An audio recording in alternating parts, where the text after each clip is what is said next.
Welcome back to BCBA Exam Prep. This is Section G, Part 2, where we move beyond basic reinforcement and prompting and focus on what makes behavior change last. In this video, we'll cover shaping, chaining, generalization, maintenance, group contingencies, punishment, emotional effects, and emergent behavior. These topics are heavily tested because they reflect real clinical decision-making, not just definitions. To succeed on Section G questions, always follow a clear logic. First, identify which procedure is being used. Second, explain how that procedure connects to the target behavior. Third, consider ethical implications, especially with punishment. And finally, evaluate whether the procedure is likely to produce the intended outcome. A reliable exam rule is to ask, how does this procedure change behavior, and why is it appropriate here? Here's the roadmap for Part 2. We'll start with shaping and chaining, then compare trial-based and free-operant procedures. From there, we'll cover group contingencies, generalization, and maintenance. Finally, we'll address punishment, emotional effects, and emergent relations. These procedures answer one key question: how do we build complex behavior and ensure it transfers beyond training? Shaping is used when the target behavior does not yet occur. It works by reinforcing successive approximations, small steps that move closer to the final behavior. Shaping is common in skill acquisition and early learning. On the exam, look for situations where the learner cannot perform the full behavior yet, but approximations are possible. These examples show shaping in action. For communication, we might reinforce any vocalization, then word-like sounds, then actual words, and eventually phrases. For motor skills, we reinforce movement initiation, then partial movements, and finally full execution. A common mistake is making steps too big. Shaping works best when changes are small and gradual. Chaining is used for multi-step behaviors. In forward chaining, you teach the first step first. In backward chaining, you start with the last step. In total task presentation, the learner practices all steps each time. On the exam, chaining appears whenever the behavior involves a clear sequence of actions. Chaining is appropriate for routines, tasks, self-care skills, and vocational behaviors. The key decision is which chaining method fits the learner. Backward chaining is often useful when the final step is naturally reinforcing. Always match the chaining method to the learner's skills and motivation. Trial-based procedures are structured and use discrete trials. Free-operant procedures involve continuous observation in natural contexts. Trial-based methods are best for discrete skills. Free-operant methods are best for naturally occurring behavior, like play or conversation. This distinction shows up frequently on the exam. When choosing between these procedures, focus on the learning goal. If the skill is discrete and clearly defined, trial-based procedures make sense. If the behavior occurs naturally and continuously, free-operant procedures are usually better. A classic exam trap is using discrete trials for conversation or social interaction. Group contingencies deliver reinforcement based on group performance. In dependent contingencies, one person's behavior affects the group. In independent contingencies, each individual earns reinforcement. In interdependent contingencies, the group earns reinforcement together. These are common in classrooms and group settings. Group contingencies are useful for promoting teamwork and prosocial behavior. They work well in classrooms and group programs, but must be designed carefully. Ignoring individual needs can lead to unfair outcomes. On the exam, ethical and practical considerations matter as much as the definition. Generalization means behavior occurs across settings, people, and stimuli.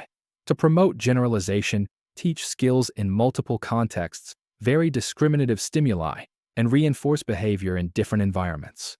Generalization should be planned, not left to chance. Generalization should begin immediately after mastery, not later. Teaching only in one setting risks skills becoming rigid.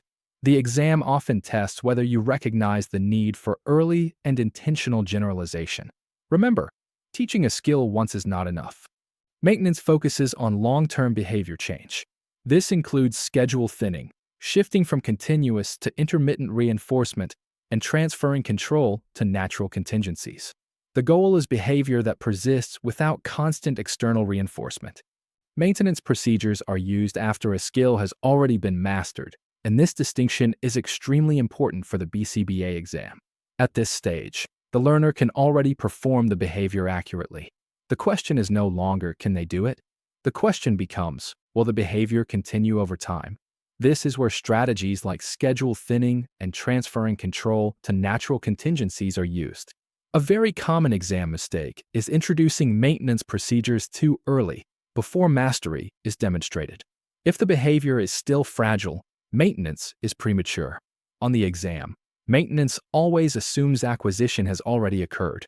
Punishment procedures are among the most sensitive topics on the BCBA exam. Positive punishment involves adding a stimulus to decrease behavior.